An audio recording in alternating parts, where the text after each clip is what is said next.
Even though this horrifying encounter happened a few years ago, I still think about it daily because the psychological terror of it was unlike anything I had ever experienced. I am a 31-year-old stay-at-home mother to 2 young, energetic kids. Usually, once my husband gets home from a long day at work, I eagerly take the opportunity to run household errands solo, just so I can enjoy an hour of quiet time. On this particular freezing evening in early December, I ventured out to do some late-night shopping at a massive Target I frequently visit.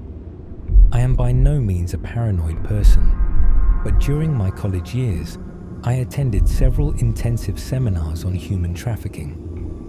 I've always made it a point to educate myself on the subtle red flags and the necessary precautions to take when out alone at night. I always carry a few self-defense items on my keychain, and I naturally observe my surroundings. I parked my car directly in front of the store, next to a brightly lit cart return, making a mental note of the few vehicles parked nearby. The massive asphalt lot was mostly empty since it was a late weekday night. I walked into the blinding fluorescent lights of the store, grabbed a red cart, and began following my usual path through the main aisles. I hadn't been browsing the home goods section for more than 10 minutes when I noticed a tall, unnervingly skinny man in his mid-20s. He was wearing a dirty, oversized grey 2-piece sweatsuit and heavy brown construction boots. As we crossed paths at the end of the aisle, he stopped and looked at me. Being polite, I offered a tight smile and said a quick hello, but his expression remained entirely blank. His eyes looked hollow and vacant, almost as if he were heavily under the influence of narcotics. He completely ignored my greeting and kept walking at a slow, deliberate pace. Initially, it didn't set off my alarms, though I did find it odd that he was wandering the massive store with his hands shoved deep into his pockets, carrying no basket and pushing no cart. I brushed off the strange interaction and moved to the electronics department. Several minutes later, a cold chill ran down my spine. I noticed a second man. To my absolute surprise, he was wearing the exact same oversized grey sweatsuit and brown work boots as the first guy. Just like the first, he had no cart, no basket, and wasn't looking at any merchandise. He glanced directly at me from across the aisle, but the second he realized I had caught him staring, he aggressively darted his eyes away and stepped behind a display. My internal alarm started buzzing wildly, but I took a deep breath and kept my composure, refusing to look like a victim. Another 15 tense minutes passed. I moved to the grocery section. That's when a third man, visibly older this time, with graying hair, caught my attention. Sure enough, he was dressed in the identical dirty grey sweatsuit and heavy work boots, hands deep in his pockets, no merchandise, just slowly wandering the perimeter of the area I was in. I desperately tried to rationalize it to stop my heart from racing. Maybe it was a cheap uniform for a local overnight construction crew. But if so, why weren't they walking together? Why were they completely ignoring each other? And why weren't any of them actually shopping? At this point, focusing on my errands became entirely impossible. Over the next 20 agonizing minutes, the terrifying reality became glaringly obvious. I was being actively hunted. No matter what department I moved to, clothing, toys, sporting goods, within 2 minutes, one of the 3 identical men would slowly pace past the end of my aisle. They would stop, turn their head, and stare down the aisle at me, making absolutely sure I knew they were there. It felt heavy, dark, and deeply coordinated. They were herding me. Deciding to test my gut feeling, I began walking in a completely erratic, unpredictable pattern. I zigzagged frantically across the massive store, bouncing randomly between distant corners just to see if they could keep up with my movements. Without fail, every single time I ducked into a new empty aisle. One of the grey-suited men would materialize a minute later, standing at the cap, staring me down with dead eyes. They weren't even trying to be stealthy anymore, and that was the most suffocating, terrifying part. They wanted me to feel trapped. Every primitive instinct I possessed was screaming at me to get out of that building immediately.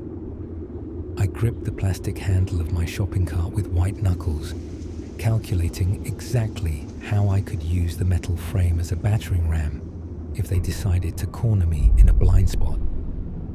The store was eerily empty, save for a few scattered employees restocking shelves. But out of the corner of my eye, I noticed two preteen girls wandering alone, giggling near the video game section.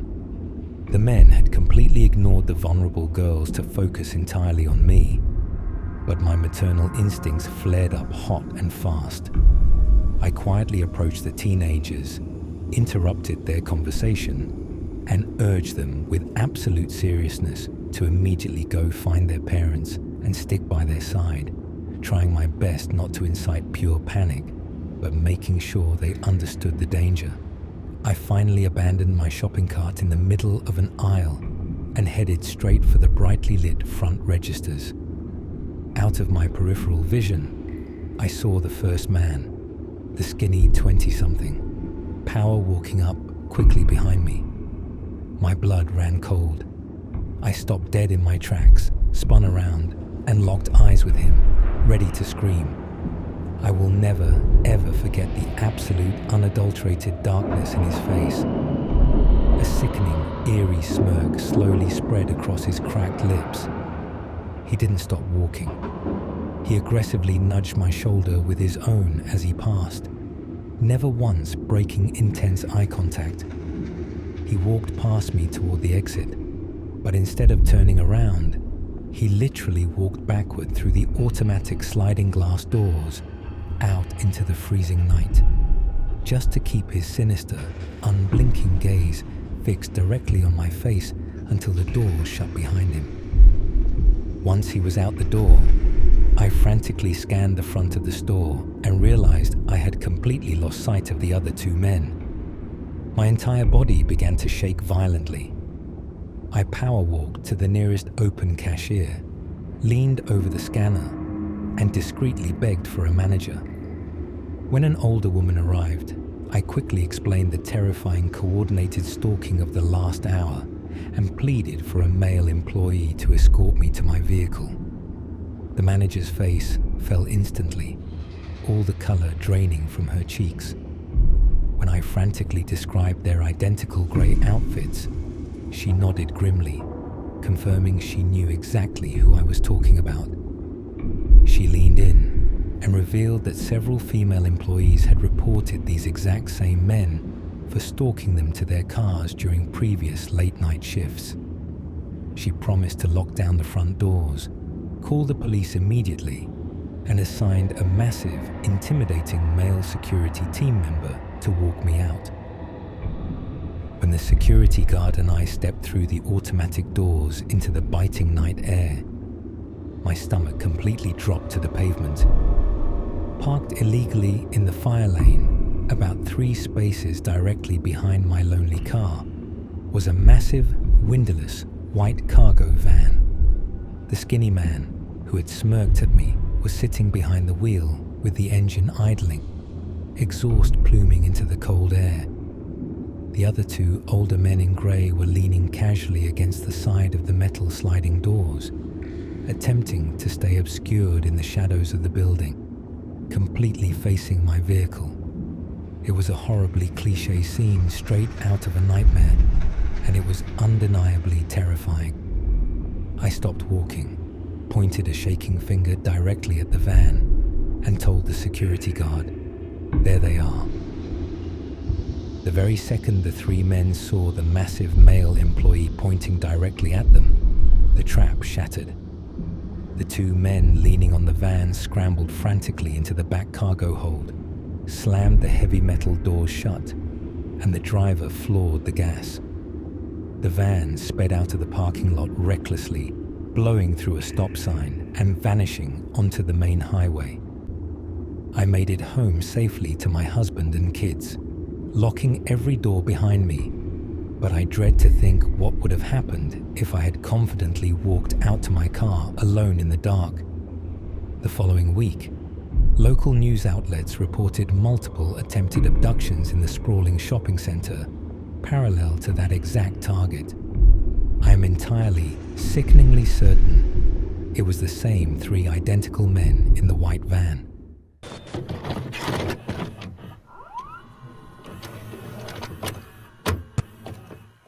This chilling encounter happened back around the summer of 2006. I couldn't have been older than 4 years old at the time, yet the raw, primal fear I felt that morning is permanently burned into the deepest recesses of my memory. It was an early summer morning, and the bright Swedish sun was shining warmly, but the winding streets of our small rural town were practically deserted. My mom decided to take advantage of the nice weather, strapping my 1-year-old sister into her stroller and taking me on a quick morning walk to dispose of some household trash at the local community garbage station. The station was located in a notoriously secluded spot on the edge of town, bordered closely by one of those incredibly dense, dark, ancient Swedish forests. The trees grew so thick that they seemed to swallow the sunlight, casting long, eerie shadows over the dumpsters. Because I was so young, certain peripheral details of the memory are hazy, but my mother remembers every single terrifying second with crystal clarity. She told me years later that the exact moment our feet stepped into the concrete garbage enclosure, an oppressive, suffocating feeling washed over her. It was a heavy, instinctual warning. Even as a toddler, I felt it too. I didn't understand the concept of danger yet, but a sudden, icy wave of dread crept over my tiny body, likely feeding off my mother's abrupt, rigid shift in demeanor. As we walked toward the heavy green dumpsters, my mum suddenly stopped dead in her tracks. The silence of the forest was deafening. She looked down at me, her eyes wide with a panic I had never seen before.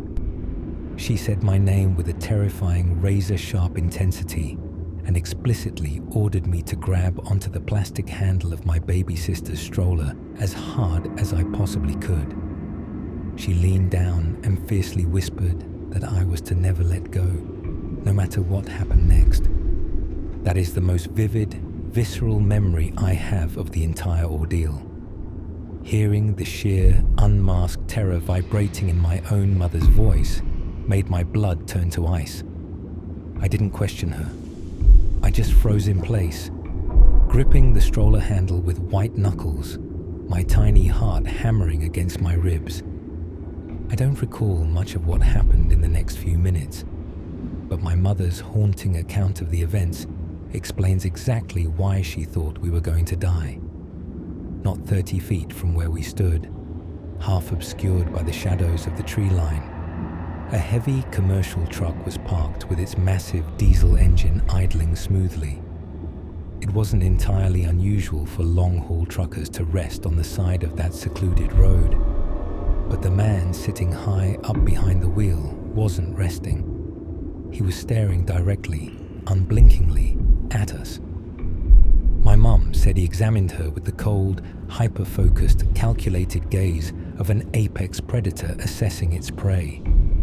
He didn't look away when she caught him staring. Instead, he seemed to deeply, sickeningly enjoy the visible terror spreading across my mother's pale face. She described his eyes as looking distinctly inhuman. Lifeless, merciless voids, completely devoid of a single ounce of empathy or soul. She said in that moment, standing alone on the edge of the woods with two babies, she felt exactly like a cornered animal trapped directly in the crosshairs of a hunter's rifle. Then, the nightmare escalated. The man slowly leaned forward against his steering wheel, and he smiled. It was a dead, lifeless, terrifying smirk. Without breaking eye contact with my mother, he slowly and deliberately licked his lips. My mom knew instantly, with absolute horrific certainty, that he was visualizing exactly what he wanted to do to the three of us in the back of his truck. She is a very petite woman, barely standing 5 feet tall, and she realized in a flash of pure panic that she would be completely, utterly powerless against this massive, heavy-set man if he decided to pop his door open and step out of his cab. She was terrified he would easily overpower her and snatch either me or my baby sister before dragging us into the dense woods. That was the exact moment she barked at me to hold the stroller like my life depended on it. We abandoned our bags of trash on the concrete, spun around, and fast walked out of that secluded clearing as quickly as my tiny 4-year-old legs could possibly manage. The low rumble of the truck's engine vibrating in our chests.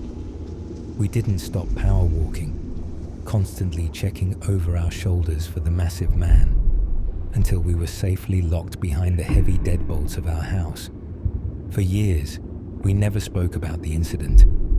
It just lingered in the dark corners of my mind as a creepy, unexplained childhood memory. Fast forward 2 years to 2008.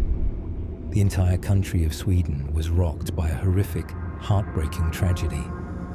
The innocent face of a beautiful 10-year-old girl named Engla was plastered across every television screen and newspaper in the nation. She had been abducted while riding her bike, brutally assaulted and murdered. When the Swedish police finally caught the monster responsible, his mugshot was broadcasted everywhere. His name was Anders Eklund, an overweight, heavy-set commercial truck driver who would soon become universally known as one of Sweden's most infamous and prolific serial killers. He was later convicted of the sadistic murder of Engla, as well as another woman, and remains the prime suspect in several other unsolved child disappearances across the country. When my mother opened the morning newspaper and saw his mugshot staring back at her, her blood ran completely cold. She dropped her coffee mug. She recognized that dead, lifeless smile and those terrifying, predatory, soulless eyes instantly. It was the exact same man who had been parked at the edge of the woods, licking his lips and watching us at the garbage station that sunny summer morning.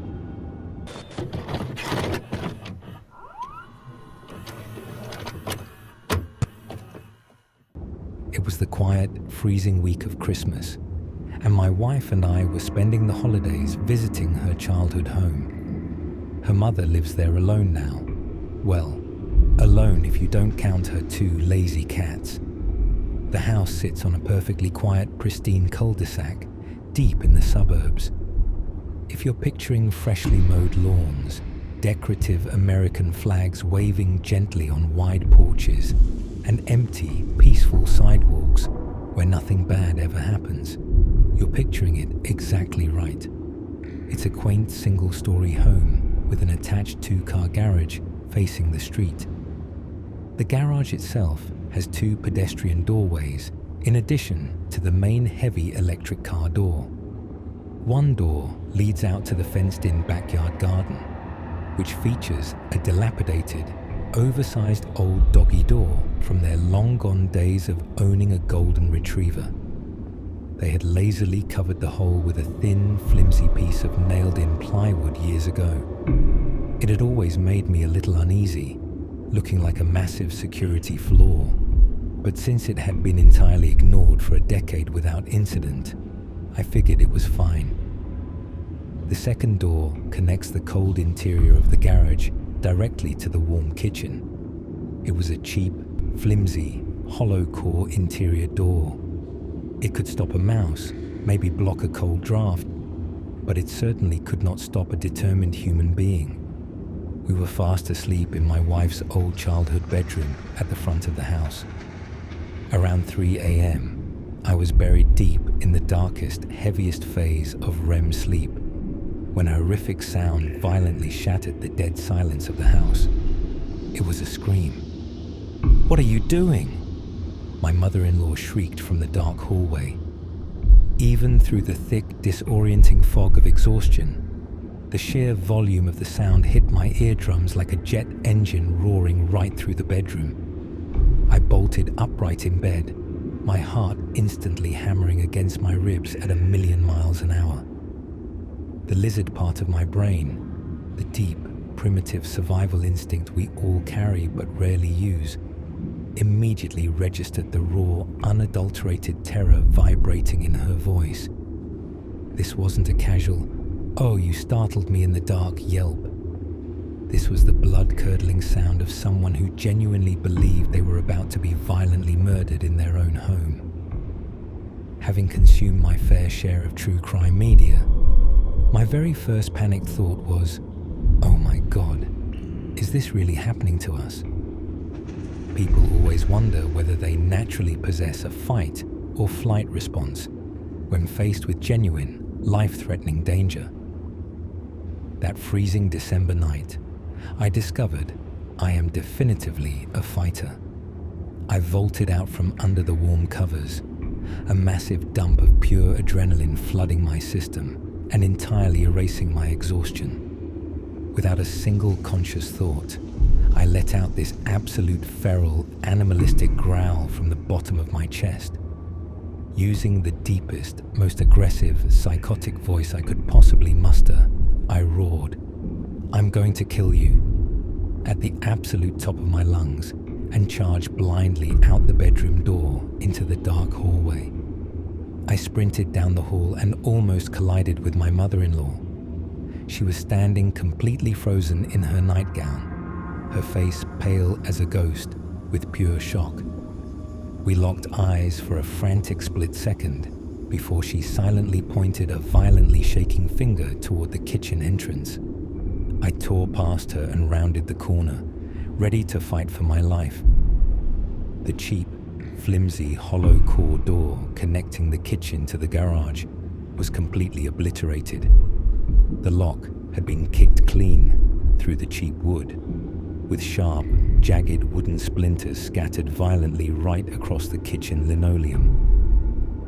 Looking through the busted, gaping doorframe into the dark garage, I saw that the heavy main electric garage door was completely wide open to the freezing street. I burst through the ruined doorframe into the dark garage just in time to hear the distinct, chaotic sound of someone scrambling frantically into a running vehicle just outside, right out of my line of sight. Running entirely on adrenaline, I charged barefoot onto the freezing concrete driveway and watched a dark, windowless sedan peel away from the curb at breakneck speed, tires screeching into the quiet night.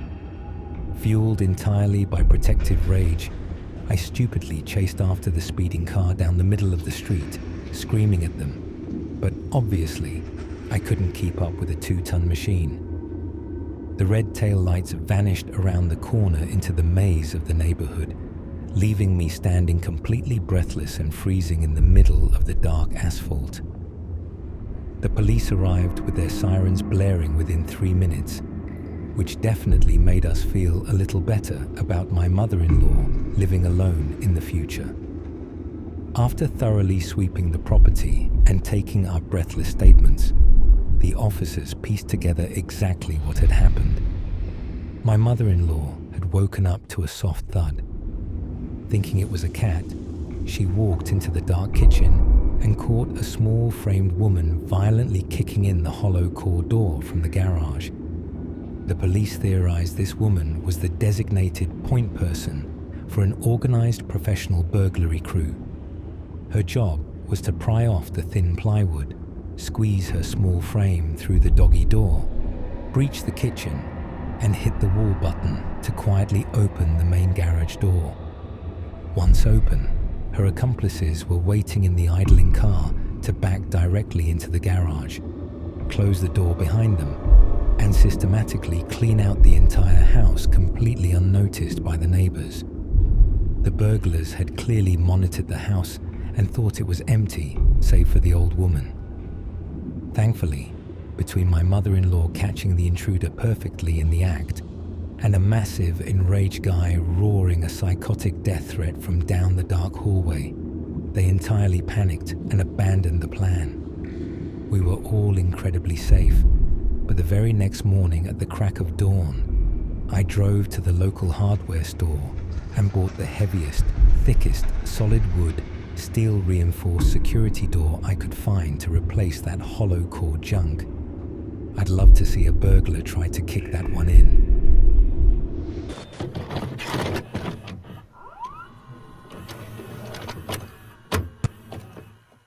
When I was 22 years old, I worked a grueling retail job at a large, bustling local mall.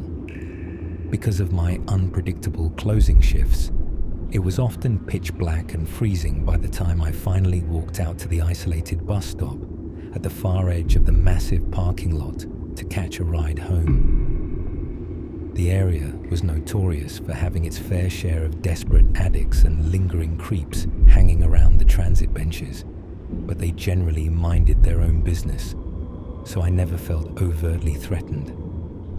One bitter night, my closing duties ran a bit later than usual. The parking lot was completely deserted. As I approached the glowing, illuminated glass of the bus shelter, I noticed a beat-up dark pickup truck idling suspiciously close to the curb.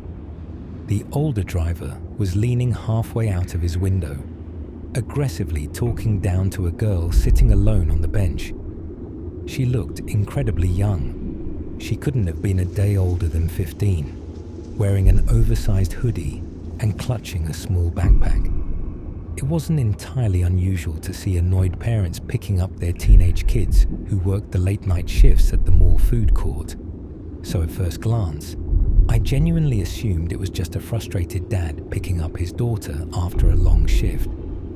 But as my boots crunched closer on the pavement, the atmosphere felt entirely, suffocatingly wrong. The young girl was visibly distressed, her body language completely rigid as she slowly backed away from the idling vehicle.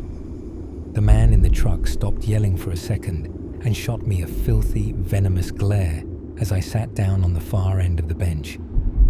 "Hey honey, you need to get in and come home with me right now. Mom is getting worried," he slurred loudly toward the teenager. The girl took another slow, shaking step backward, and that's when she broke eye contact with him and looked directly at me. Her pale face was a chilling mask of pure, unadulterated terror. As the man continued to bark orders, the wind shifted, and I suddenly realized he reeked of stale cigarettes and cheap liquor. My stomach sank violently into my shoes.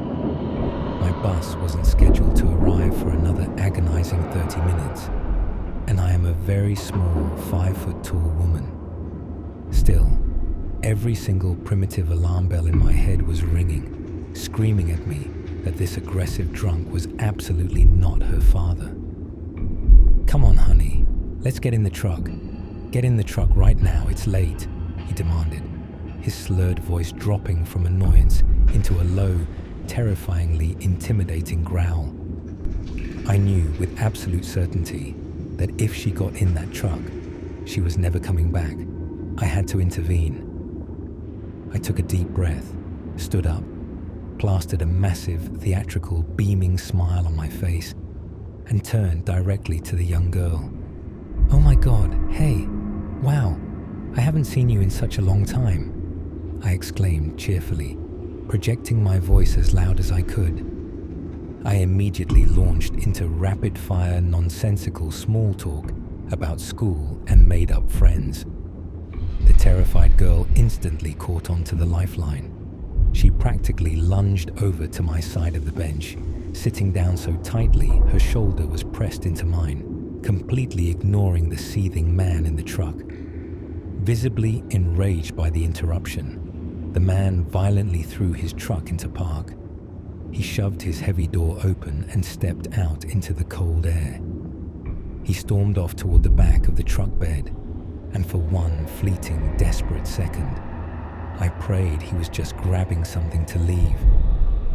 The girl leaned in closely and frantically whispered into my ear that she had absolutely no idea who this man was, and that he had been aggressively trying to coax her into his truck for the last 10 minutes.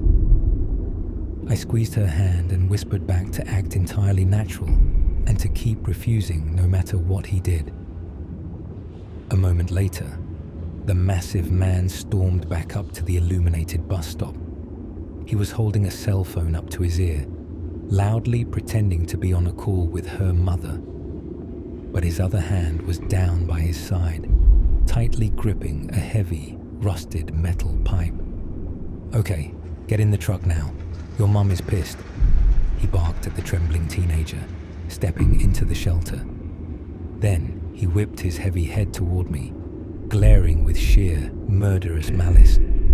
"And lady, you need to learn to mind your own fucking business when it comes to a parent and a child." My heart was pounding so hard I thought my ribs would crack, but I stood my ground, placing myself slightly between him and the girl. I looked him dead in his bloodshot eyes and confidently told him I knew he wasn't her father.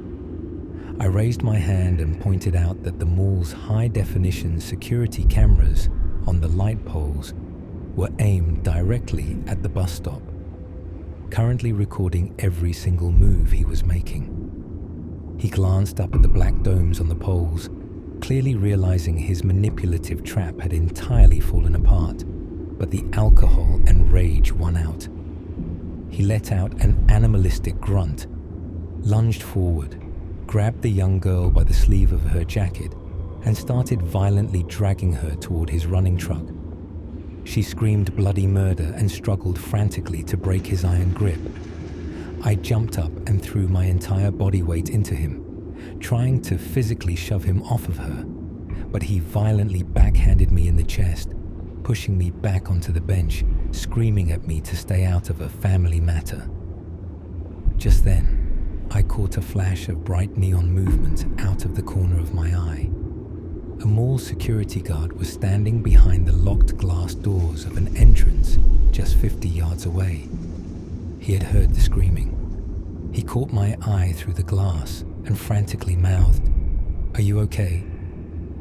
I violently shook my head no and mouthed back, "Help us." The guard immediately unlocked the heavy glass doors, ripped his radio up to his shoulder to scream for local police dispatch, and sprinted full speed across the dark asphalt toward us. Seeing a large man in a uniform charging his way, the predator finally panicked. He let go of the sobbing girl's arm. Cursing wildly and waving the pipe in the air, he sprinted back to his idling truck, threw it in gear, and sped off into the night, running a red light as he vanished. The young girl collapsed completely onto the cold bench, violently shaking and sobbing hysterically into her hands.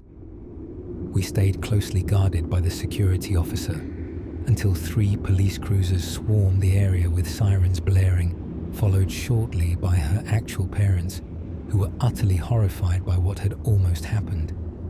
I gave the detectives my official statement and my contact information before finally catching an escort home. I later found out the girl was indeed only a 15-year-old high school sophomore. To this day, I shudder thinking about the horrific things that would have happened if my retail shift hadn't run 15 minutes late. At one terrifying point in the struggle, the lunatic had even grabbed my arm and tried to convince me to get in the truck too.